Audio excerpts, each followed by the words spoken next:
Hey there, Susie here. This is a bit of a prologue that I have recorded because, like, almost moments after I finished the recording of the episode you're about to hear, yet another major historical event occurred. Spoiler alert, much of the episode discusses the sequence of insane events that have, transpired over the last couple of months. And as I was completing the recording, just another one fell out of the sky with Joe Biden announcing that he's dropping out of the race. So I have recorded an epilogue and this prologue and kind of discussed that in the latter part of the episode. And I'm sorry for the choppiness of it, but, blame reality. It's not my fault. So thanks for listening, and I hope you enjoy.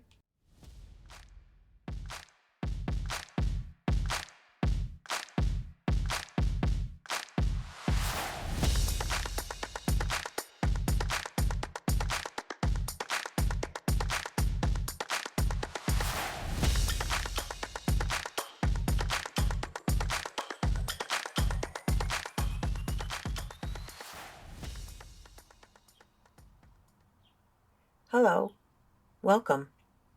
I'm Susie. This is my podcast. So it's been quite a year. 2024 is halfway over, and it's been one hell of a ride so far. I think we all, kind of expected it would. I'm not sure any of us expected or could be prepared for the roller coaster ride that it's become. But here we are. And I wanted just to kind of have a moment of reflection on where we are, where we're going, how things are transpiring in this process, and, I guess what it all means in a broader sense. Not that I necessarily, have some oracular gift. I certainly don't. Just, as a disclosure, expect no predictions from me because I'm not in the prediction game. But I do have the benefit of perspective in some ways, a perspective based on history and on constant observation of human behavior. It's not an expert opinion by any stretch of the imagination, but that's not why you're here, right? I mean, I'm not accredited in any way. If you're listening because I can be entertaining from time to time, sometimes by accident, mostly by accident, but often on purpose. And I can also share some, I'm hesitating to use the word wisdom. It's not how it feels, but perspective, I guess. And I think we all can appreciate a perspective that's not our own from time to time because it's a noisy world and it's hard to siphon out the stuff that resonates in a way that feels right and not terrifying.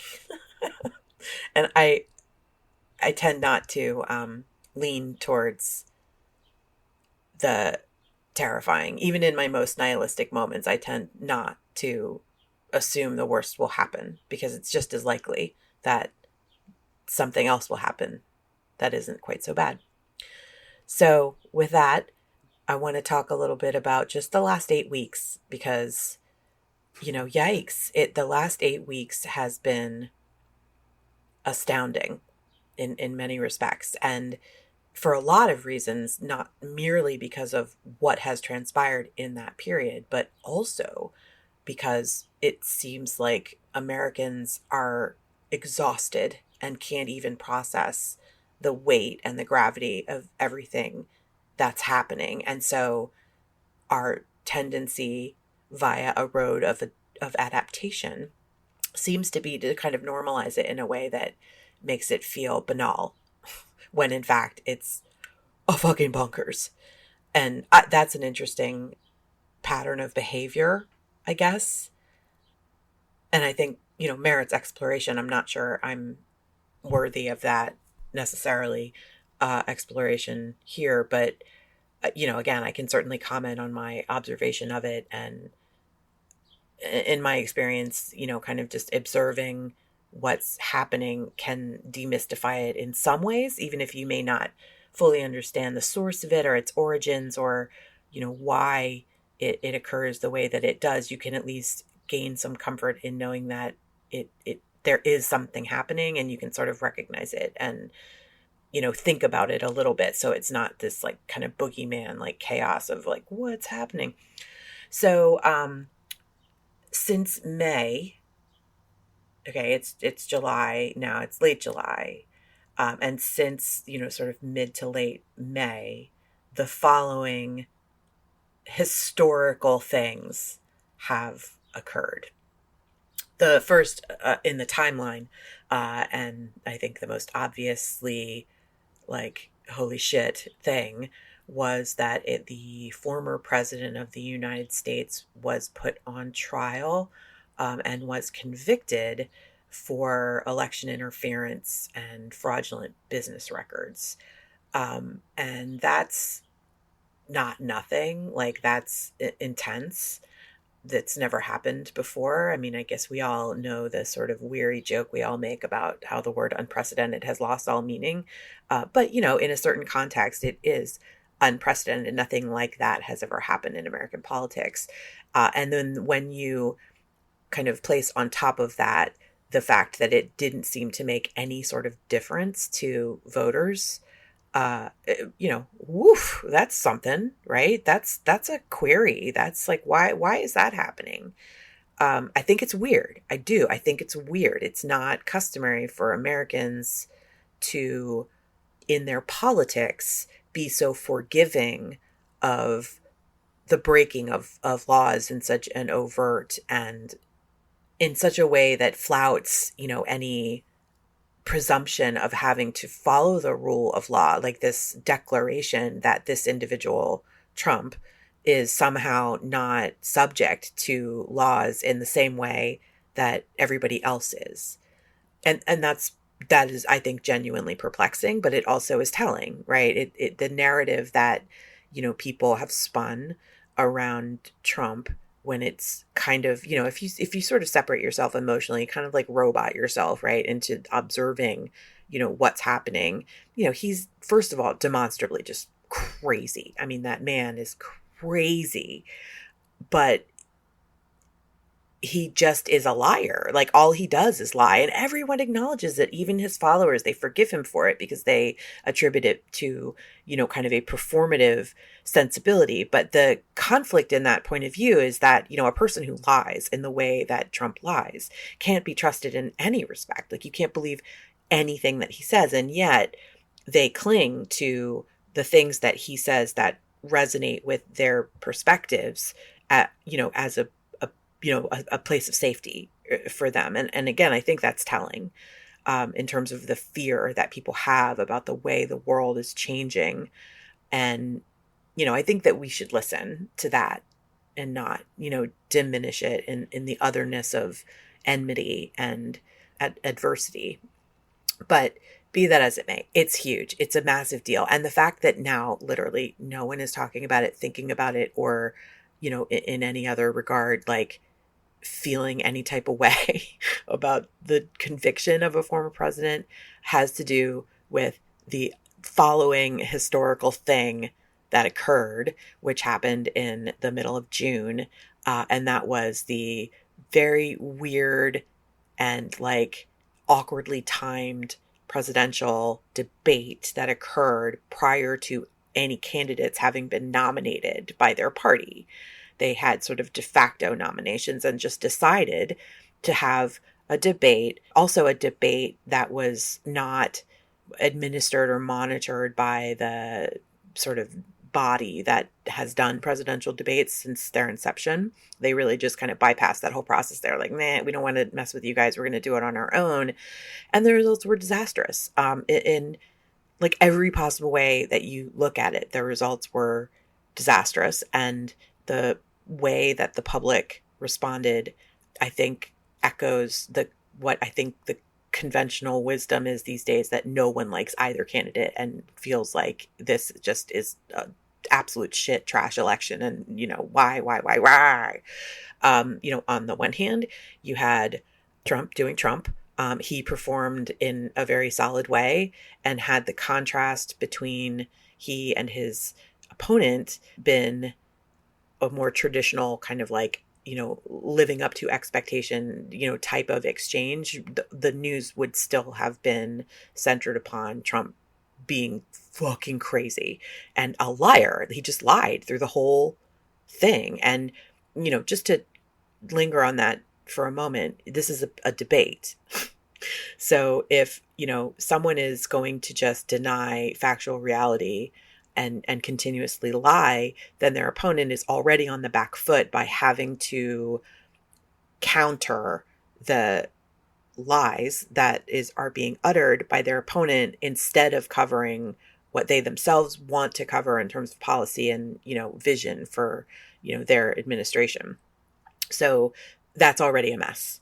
But never mind about Trump. He was on brand. He did what he did, and it was a disastrous, debate performance in all respects.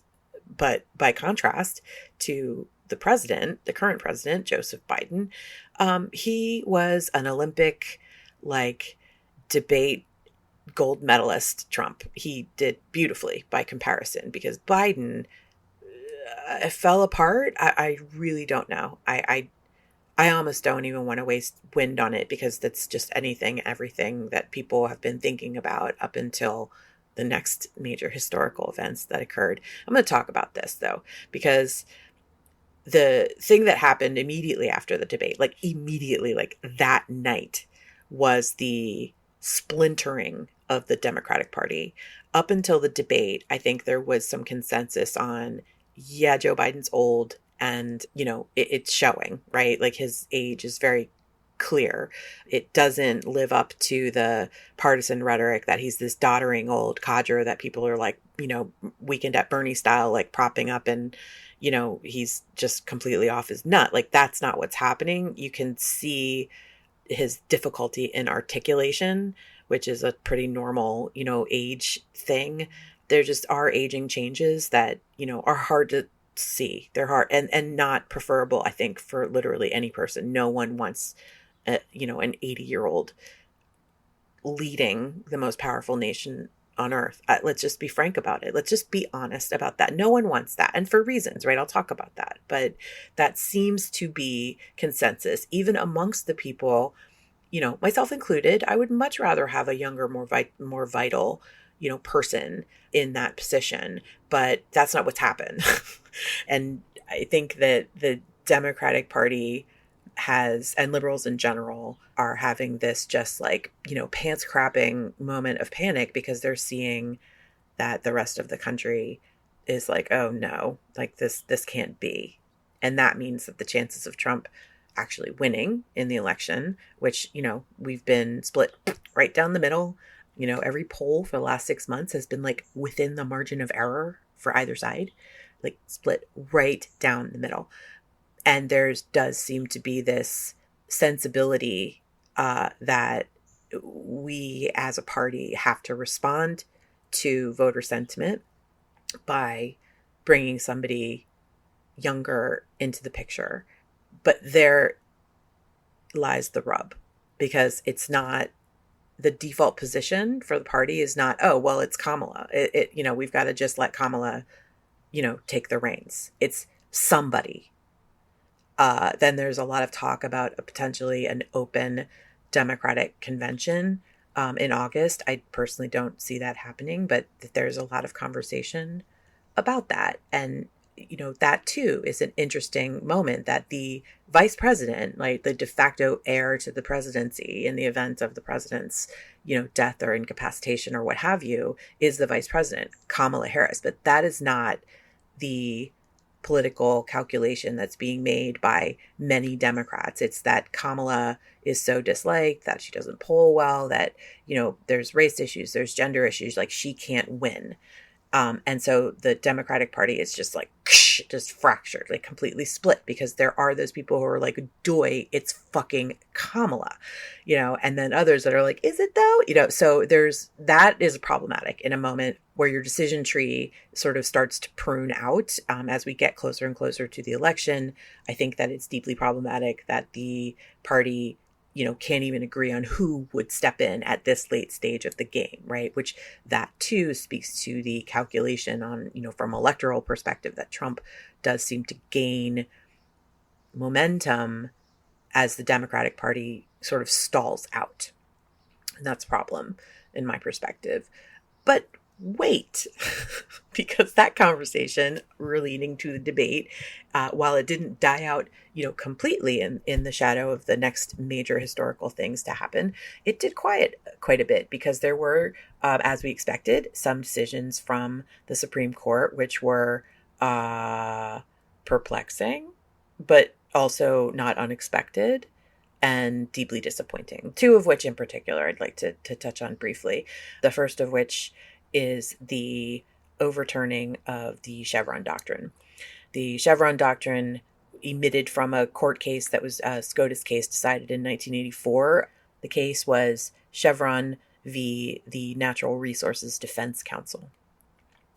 And that case, basically, the decision from that case essentially dictated deference to an agency on questions of policy interpretation. So, in other words, if you have a question about proving the efficacy of drugs, that your deference should be to the FDA, not to the courts, when it comes down to questions of how policy may be interpreted.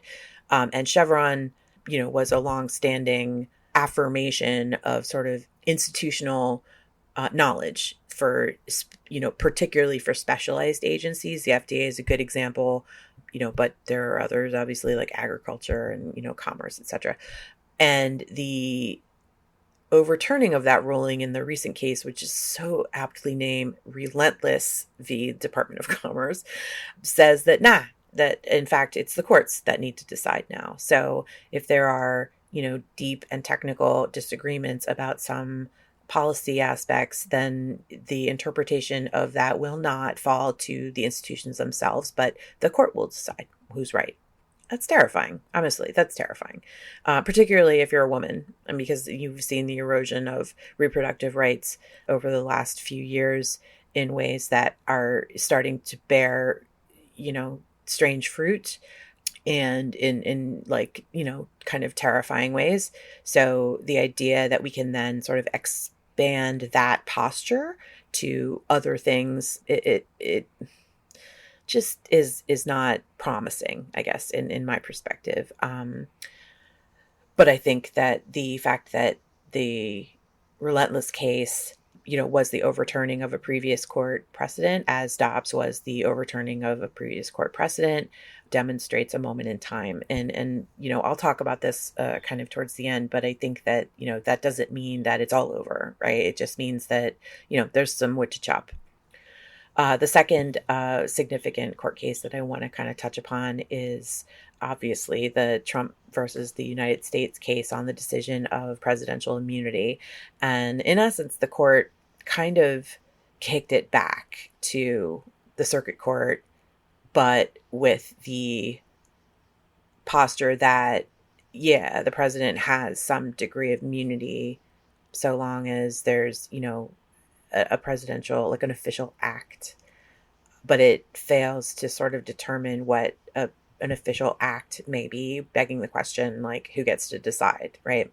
So I don't think I need to talk too much about the kind of earth-shattering nature of this case. I think it's fairly obvious. If it's not, then I recommend that you should, just go and sniff out a little bit sort of the ideas of a president being able to just kind of blatantly break the law, but as long as it's cloaked as an official act, then there's no way to check against that, which basically means, unfettered, close to absolute power. And I think we all know how that goes down, right? Like if Nixon had done what he had done and his associates had done what they had done in the Watergate situation, then he'd skate on that. There wouldn't have been an issue of any kind because he'd just be like, what? Fucking official acts, go fuck yourself. So those are big things, and they're going to have ripple effects in our country for years and years to come. And it will require a lot of resistance and, activism to garner enough public support and create the political momentum to undo that damage. So, we have that to look forward to for a long time. But wait, because some more shit happened that made everyone sort of forget those just astounding historical court decisions, which is somebody tried to shoot Donald Trump. Like, I think we all kind of knew in our heart of hearts that it was kind of inevitable that somebody was going to shoot at Donald Trump. But I think many of us felt like there was no way somebody was going to be able to get to him. And then somebody did. And he was hit, apparently, in a not mortal way. That's great that he had a graze on his ear and was unharmed. So, the worst didn't occur.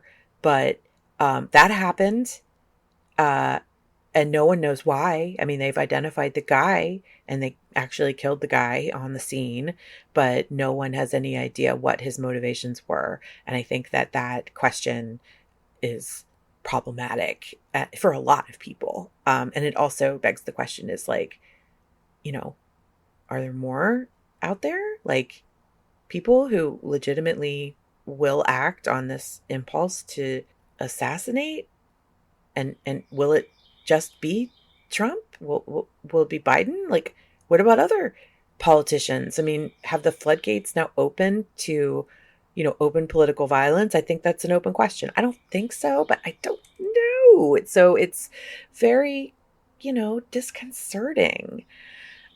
That last bit, the assassination attempt, I think, has taken up most of the oxygen because it really is astonishing. I mean, it's astonishing. I mean, like, whatever you think of Trump, and I think it's fairly clear that I dislike him a great deal.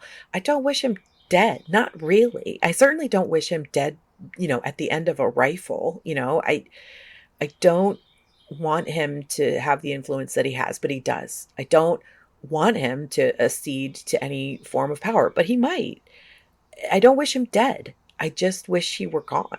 I wish he would sort of, be held accountable for the things he has done. If I'm really wishing, if wishes were fishes, we'd all cast nets. And if I'm really wishing, I'd cast the net that I wish he had like a Scrooge moment. I wish he would have a, birth of consciousness, but he's a mentally ill, like, malignant narcissist who will never do that. I don't think he, believes he's done anything wrong. I think he just is able to justify everything that he does in his own mind, but I don't wish him dead.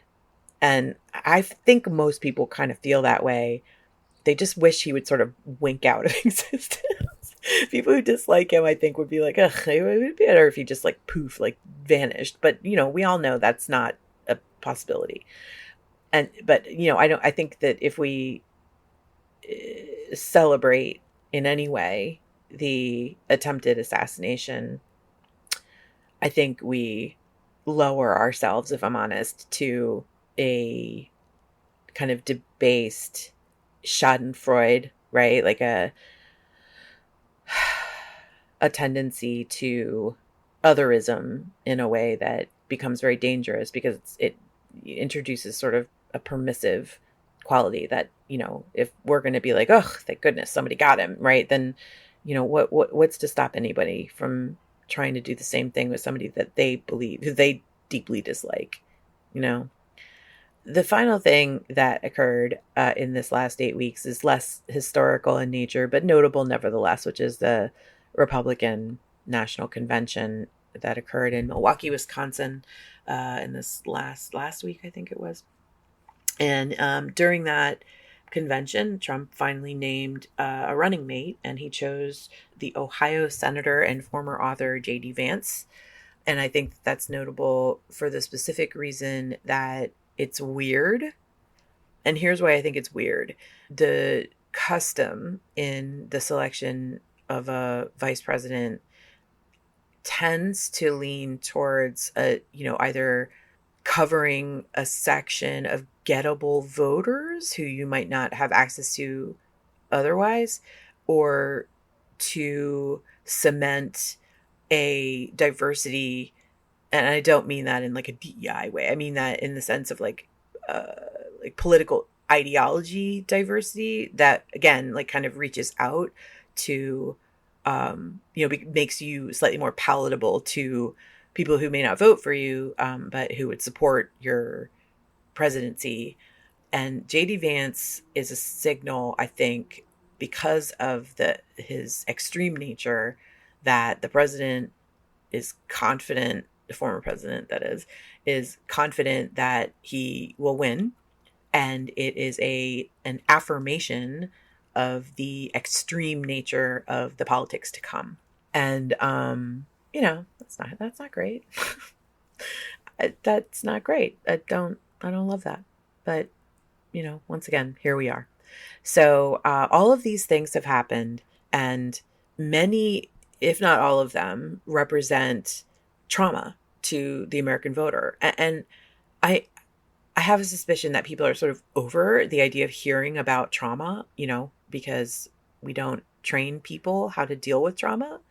So the dismissing of emotional reactions to things is a very American trait. It's a human trait, I think, in general in this day and age, but it has been for some time that our feelings somehow are not like credible or legitimate. We have to use our rational minds as sort of the leading light for how we behave. And, there's a kernel of truth to that. I don't think anybody would, be better off if we just, ran around like freaking out all the time. I think that's sort of a little what's happening right now, maybe. But our feelings are how we navigate the world, and trauma is something to do with the shock of the expectation versus the reality, and how you fit into the broader context there. So there have been seriously traumatic events occurring in our nation for just the last 2 months, let alone the last, 10 years. And we don't cope with trauma. So we're all kind of in this space of dysfunction, trying to just like slog our way through it without acknowledging our fears in any meaningful way, without acknowledging the fears of others in any meaningful way. And therefore we adopt this reactionary posture, which is, I think, one of the reasons why we live sort of moment to moment in this political space, rather than sort of allowing ourselves to absorb the context of history and why we are where we are, what it kind of, means, and how it can foster conversations to bring people along, rather than put them in a defensive crouch and force them to make decisions out of their fear. I'm not saying that prescriptively. I'm simply kind of pointing out something that, seems apparent, to me. And I think we're seeing that play out in our politics.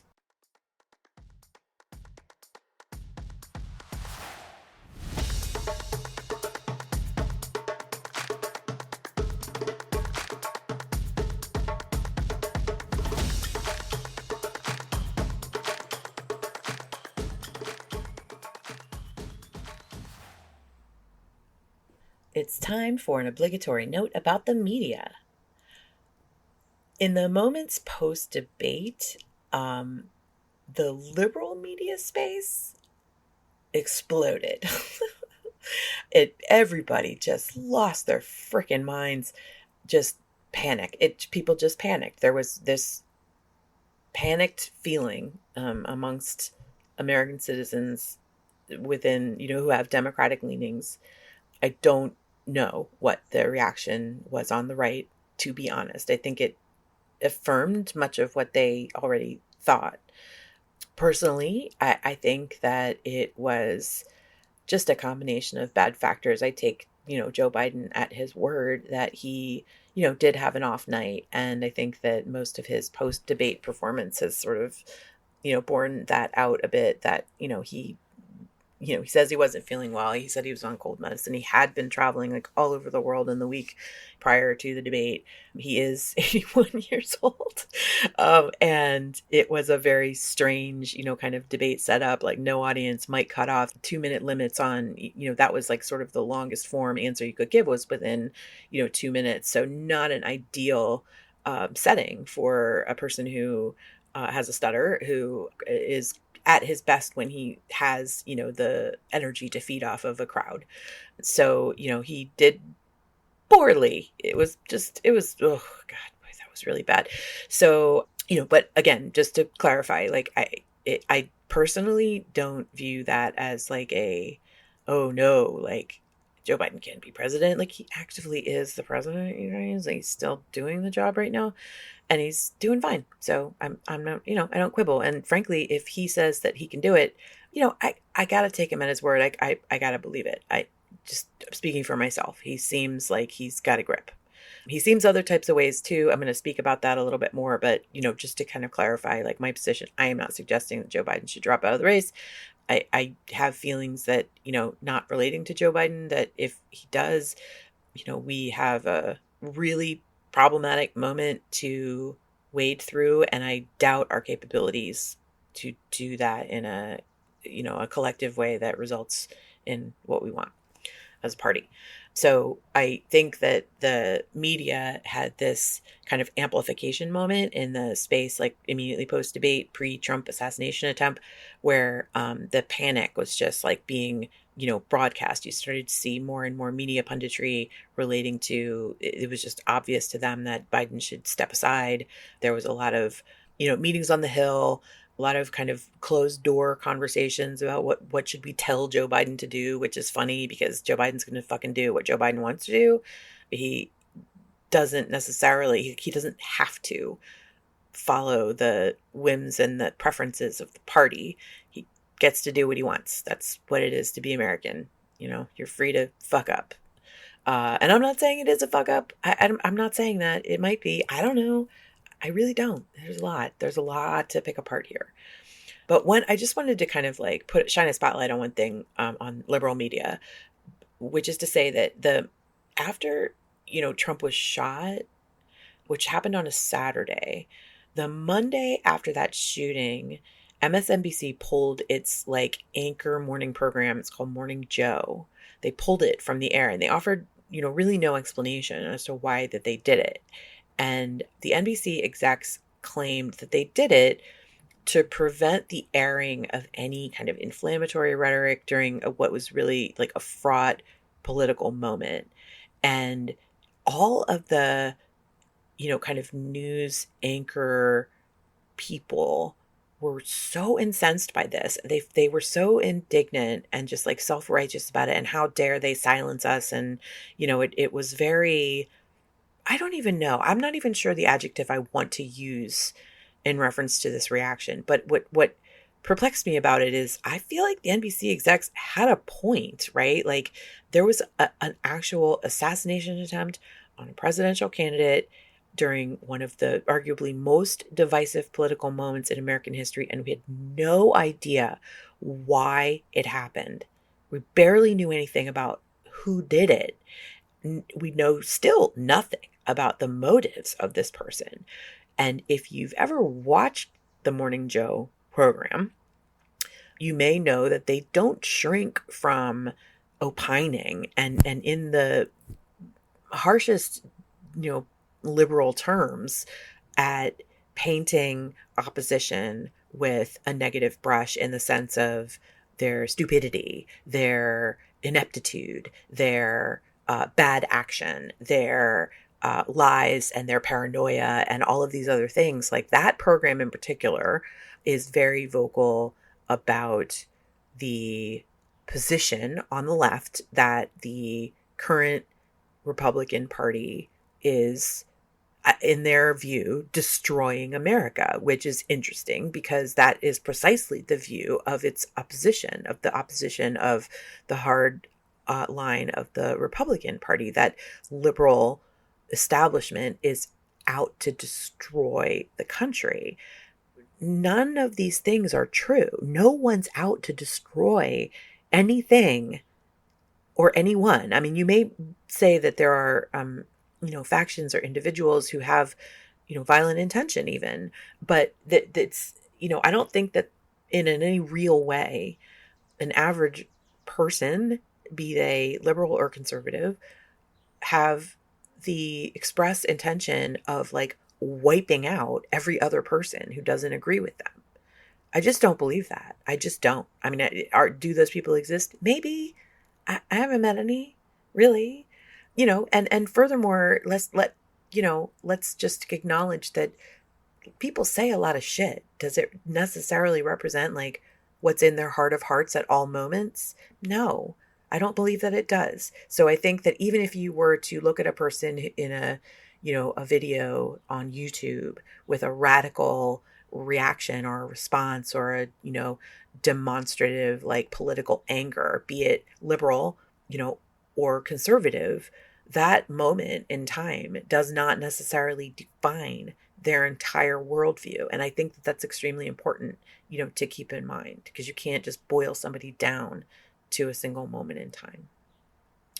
And I think that there's a lot of rhetoric that kind of points people in that direction, that you kind of have to pick a side. And I just don't think you do. I just don't. I don't think you do. I mean, you got to vote like within a party, right? Every candidate represents a party. So a vote for a candidate is a vote, ostensibly for that party. But really, it's a vote for the candidate. So when Trump got shot at, it put me in mind of a guy named Huey Long. I don't know if anybody remembers that, but Huey Long was a politician in the early part of the 20th century. He was from Louisiana. He was elected to the governorship in 1928, I think. So really right around the time of the Depression. And he was a very populist politician. He lived in Louisiana, which, had enormous sections of the population that were poor and struggling. And there were a lot of minorities in the South during Jim Crow. And, he had a attractive position that appeared to prop up the little guy, and people really responded to that. So he ascended in politics at a meteoric pace. He was a huge hypocrite. He used bully tactics. It was very common in politics at the time, and it still is, and particularly in the South. If you look at Lyndon B. Johnson, he too had like this bully quality. That's how he kind of like intimidated people like within his own party usually. And Huey Long was not different. He had a similar kind of quality. He encouraged corruption and consolidated power. And when I say encouraged corruption, I mean like dude lived on bribes. Like one of the programs that he did was this free textbook program. So he gave away lots of school textbooks to like really poor schools that couldn't afford like any kind of supplies at all. He barely had, like structures to do instruction in. And so he gave free textbooks to tons of schools throughout Louisiana, and people loved him for it. He paid for those through like projects funded by private interests, by doing, kind of like bribery bid structures, by using convict labor. He had a lot of shady qualities. He also did this really interesting thing. He tithed every employee who worked for him, like at when he was governor, 10% of their salary for like a development fund to kind of prop up his political ambition. Like what the actual fuck? This is the governor. The actual fuck is that? It's crazy. And he, also made casual use of violent political rhetoric constantly from the time he was like a wee thing, like running for like, like alderman positions and stuff. Like he, would talk about like, hanging, kicking and biting and shooting and, all kinds of nasty shit. In 1930, he was elected to the Senate, but he refused to give up his governor's seat because the election wasn't for like another couple of years. Like he still had a couple of years in his term. He named a successor who would ostensibly, take the seat, but he didn't officially take his Senate seat, for that period of time. So from 1930, when he's elected, to 1932, he basically served as senator and governor at the same time and had a complete, deadlock of control over the entire political establishment, which he had, kind of honed through fascistic tactics through, the last like 8 to 10 years of his political career. And he did that for quite a few years. Then his successor at the governor level was handpicked by him. And essentially he still ran the party, kind of like from afar from DC. So, he was a super corrupted dude. But he also, and this is the time, of the Depression, keep in mind.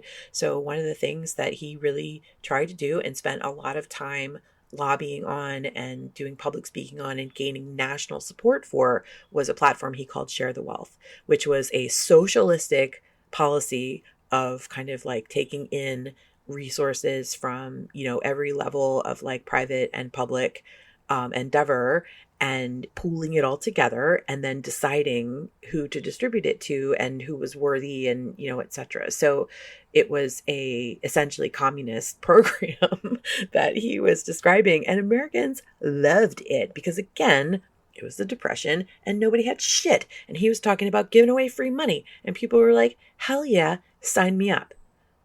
So he was shot and killed by the son of a judge who he had kind of froze out. Like he essentially got that judge like removed from his seat because he didn't support policies that Long supported. And so the son of that judge showed up at the state capitol and shot him, and he died. And he was certainly getting ready to run for president, but never got that chance. And I am very curious about what may have been if Huey Long had been able to run pre-World War II against somebody like FDR, who there was a lot of mistrust about FDR from a lot of different, sectors of the United States until the war, basically. Even with his New Deal politics, like there was a lot of division about that, as there is today, right? Like the Social Security program, which was, kind of birthed out of New Deal politics, is still one of the most controversial political institutions, I guess, for lack of a better word, that we have. And that I think it's expressive of the United States' desire to help everyone, but also keep yours. And Huey Long, he was a modern day Caesar, he was beloved by the people and therefore, and just an incredibly skilled politician. And he was very, very successful. And the only thing that could take him down was a bullet. And it just looks reflective. In this moment, it reminds me of a different time, but a similar response in some ways. And again, we know absolutely nothing about the guy that shot Trump. So I'm not trying to sort of like, prescribe any like motive to that guy. I don't know why he did it. We know very little about him. He was registered Republican, but donated to Democrats. Like, he kept to himself. He didn't have a huge social media presence. Like, people just have no idea what the shit went down. But the movement to political violence, I think, as with Huey Long, was a situation of like, we're really mad and we're not going to take it anymore. Like, I think people are afraid of that kind of consolidation of power. Like Caesar, it leads to existential changes in the nature of government. And I think that, that has a very threatening feeling to some people in the moment. And when then you have an environment that, casts about politically violent rhetoric, which is then normalized by a community that has been so traumatized by things happening in their lives, like in their daily lives on a broad scale, it does seem like a cocktail for violent action. So I think as awful as that is, I think it's worth knowing that it's happened before. The 60s are yet another example. I'll talk about that like in a couple minutes, but where political violence became a reaction to the troubled nature of our times. And I think that we owe ourselves a little bit of grace in this moment to recognize that we're all going through some shit. Like as a people, like we are all going through some shit, man. And we've been through things like this as much as we shout about how unprecedented it is. It's we have been through moments like this, and we've come through them sometimes stronger than when we went in. So something to keep in mind.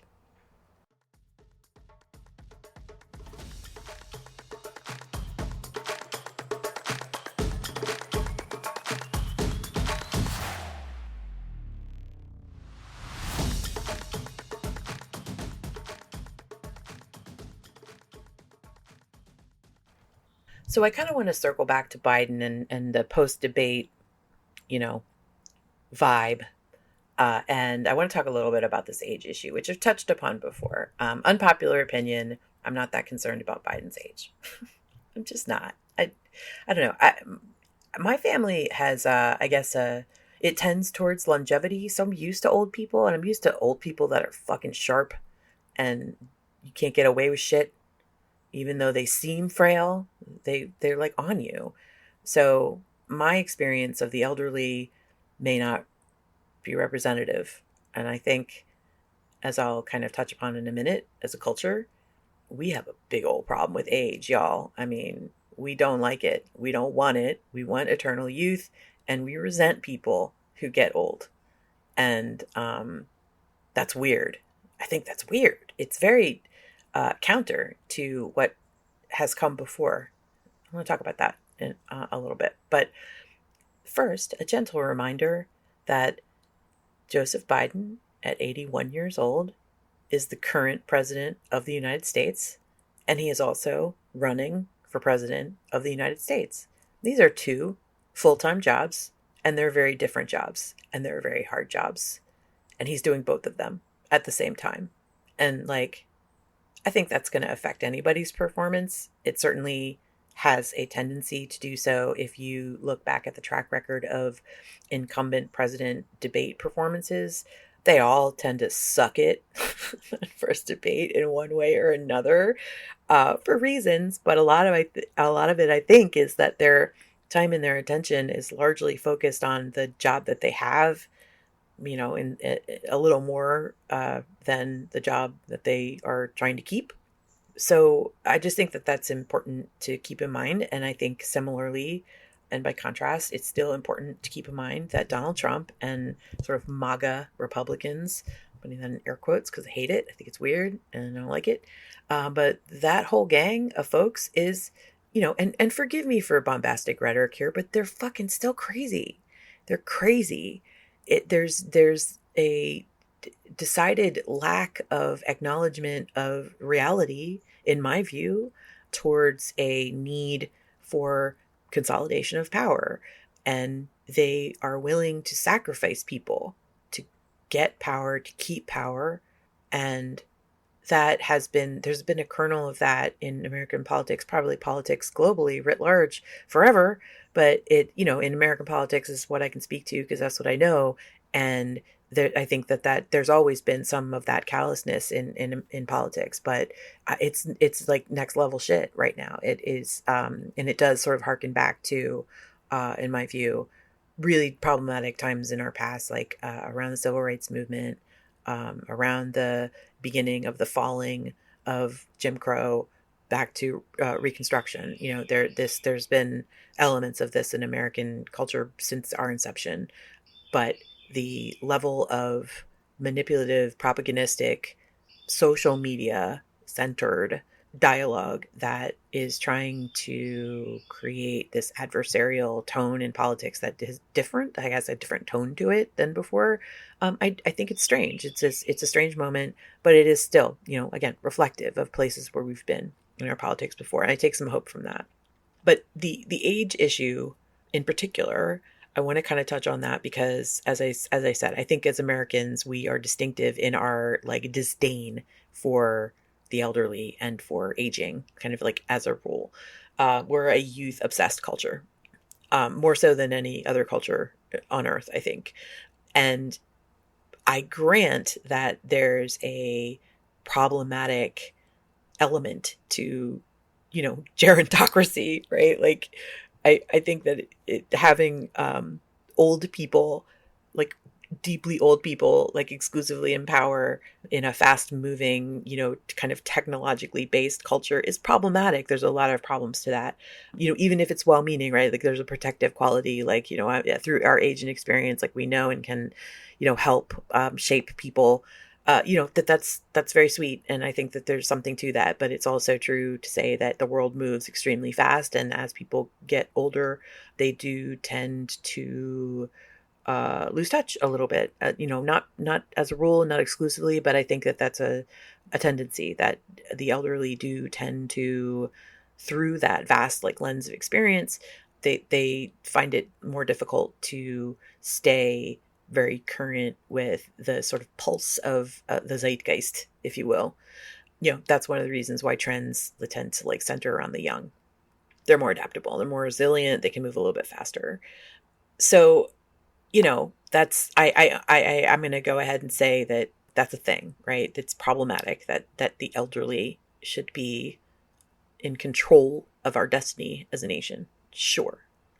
But a friend of mine, and a shout out to my girl 007, she recently kind of was positing to me that it's problematic in a layered way, and that it is, kind of limiting voices, that, not allowing a truly representative means of democratic action, and that there should be some controls, around that. I think most people would probably agree to that. As a general thing, when I talk to people about like, term limits in Congress, most people are like, yeah, absolutely. A fewer percentage, but still a lot of people think that term limits on the courts, where there had previously been lifetime appointments, are also probably not a bad idea.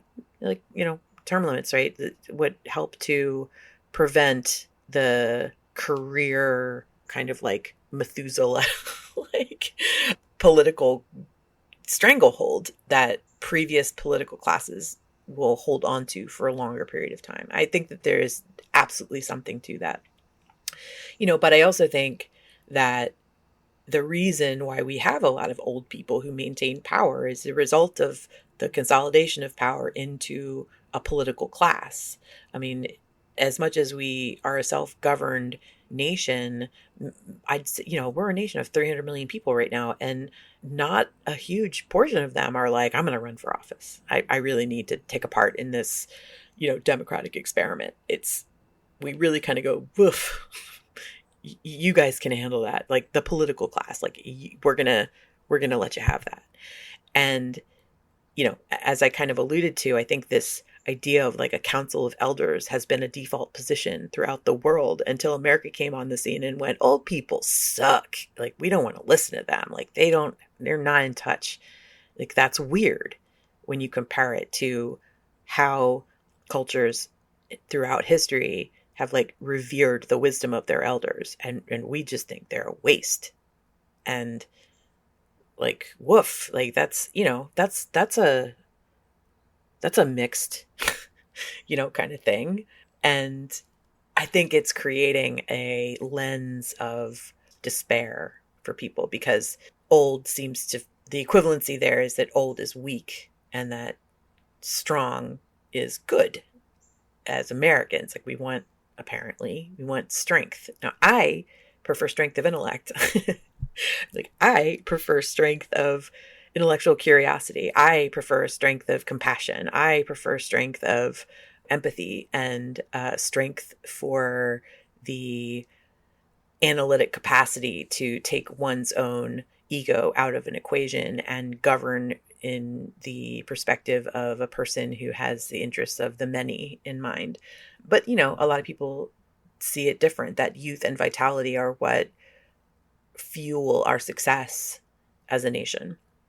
I think that there's some flawed logic in that. Again, I'm not like, let's all have old people. I'm not suggesting that. I'm simply saying that our reaction from the age perspective, I think, is a result of this general kind of cultural disdain for age, and that we don't like to see it. It scares the shit out of us. We don't like to see people up there like tottering along, falling down the stairs to Air Force One. And funny though it may be, we don't like to see people, stumbling over their words and getting names mixed up. And, you know, it's it's scary. It reminds us of our own mortality, I think. And we're like, ugh, I don't want to deal with that. Age sucks.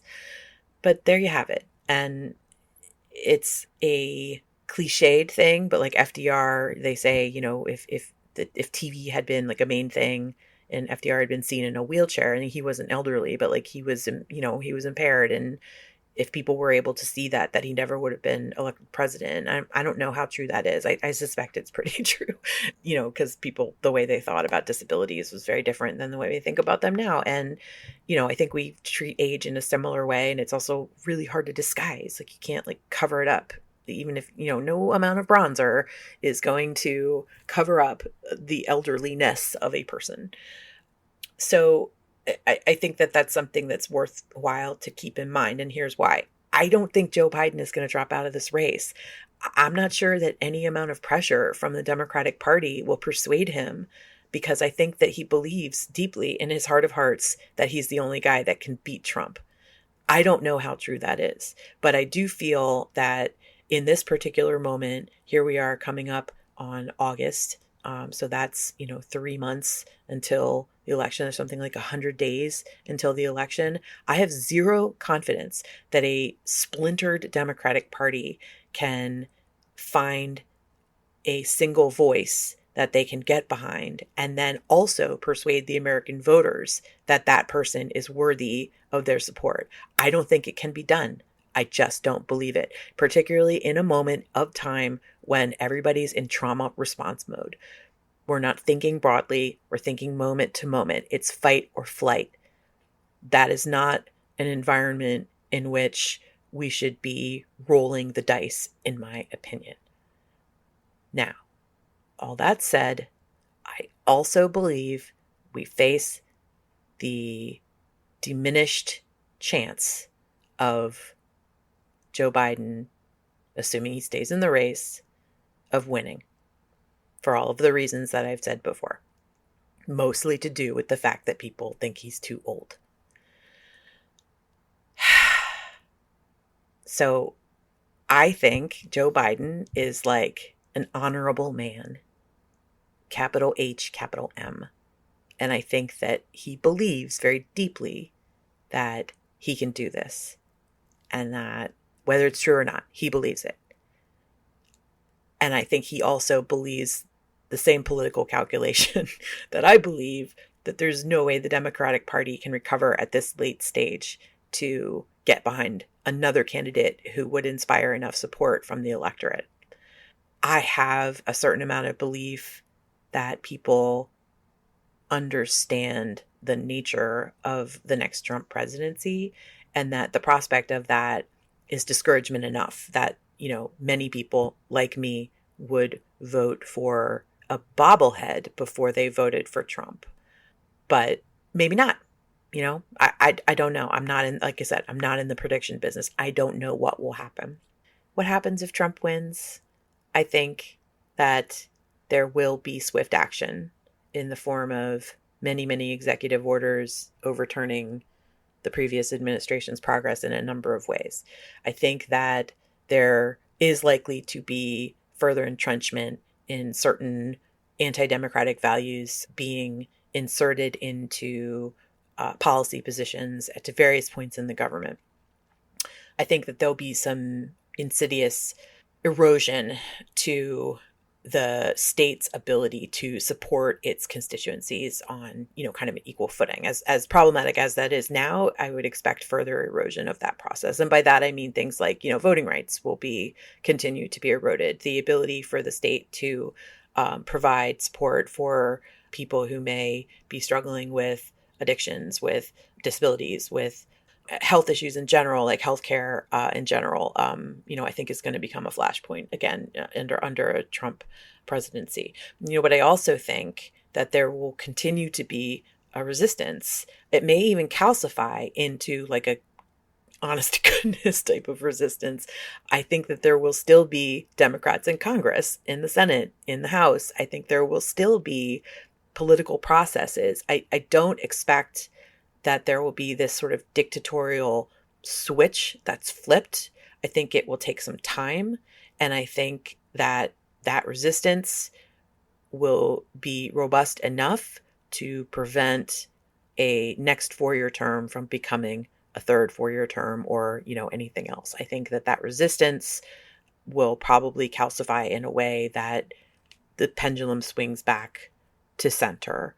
And the reason I'm saying this is because, take heart that we have been in dark places before. We will be in dark places down the road. We will recover. It will take time. It will take action. It will take hope. But we have all those things. As dark as that feels, right? Like we have to wait for things. We don't like waiting for things. We're very impatient. But time is on our side. And just don't be scared. Don't be scared. Just be alert and be understanding, I guess. And above all, vote and try. Because if we don't try, then it's all done for anyway. Then what's the point? So that's what I have to say. Thanks so much for listening.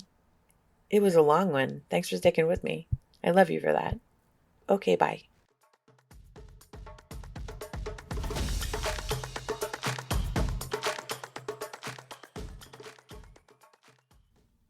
Well, it seems I spoke too soon.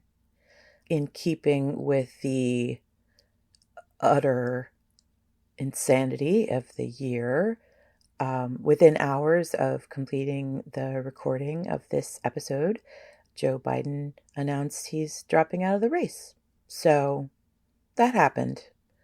Yet another massive historical thing in just quick succession. We all probably are aware that the last time something like this happened was in the hotly contested 68 race, where Lyndon B. Johnson announced that he would not seek the nomination and would not seek re-election, leading to a really raucous convention in Chicago, which was also dogged by massive popular demonstrations from students who protested the Vietnam War. And the convention included, it was an open convention, and it took a long time to come up with a candidate who then subsequently lost. I can't even remember. I can't even remember who it was. I'm going to give it to you straight. I don't remember who the Democratic candidate ended up being in 68, and it didn't matter because Nixon won. So hopefully that's not a harbinger of things to come.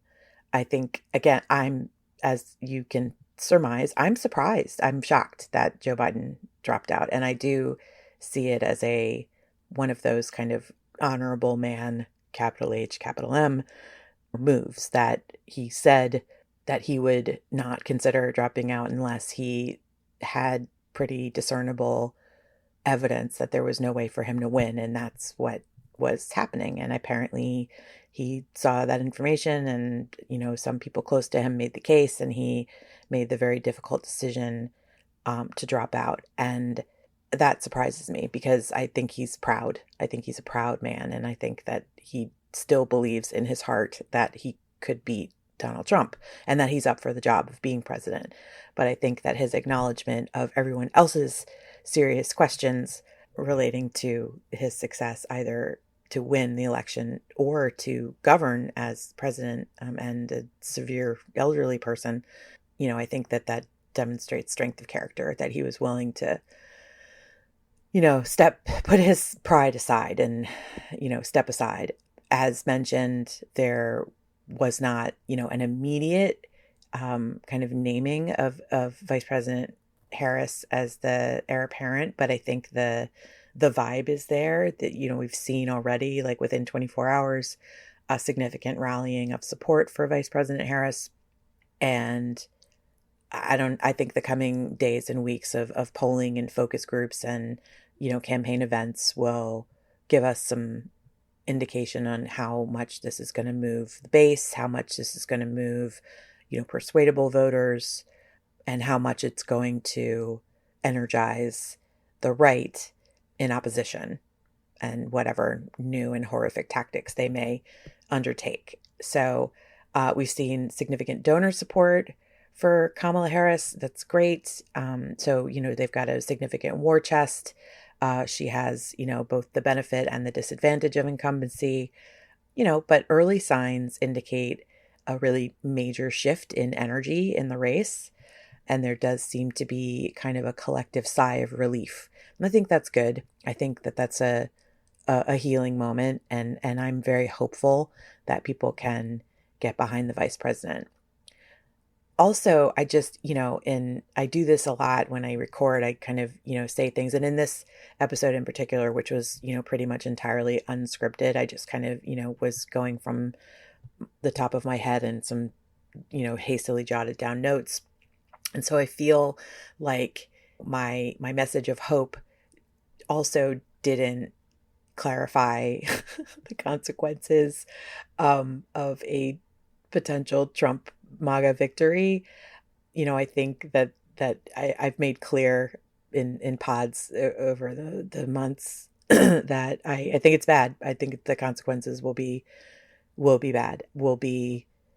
They will change the identity of our country in some ways for some time and maybe forever. Again, I'm not in the prediction business. I don't know what will happen, but it's clear there's enough information out there that if the aggressive agenda that the MAGA supporters come to pass through, purely protocol means versus, trying to actually move things through Congress and courts and so on, that there's some pretty significant damage that can be done. There's obviously, a threat to institutions insofar as the mass of civil service workers in the United States government are now kind of, would be under threat depending on their political views, which is nuts.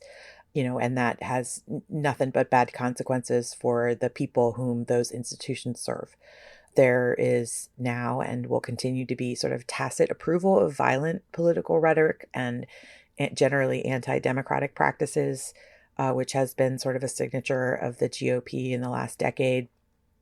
And, a sort of grip on power at that level would certainly lend them the momentum and the energy that they need to sort of galvanize some of those movements. And the result of that is a new phase of government, which is, in which democratic principles are eroded.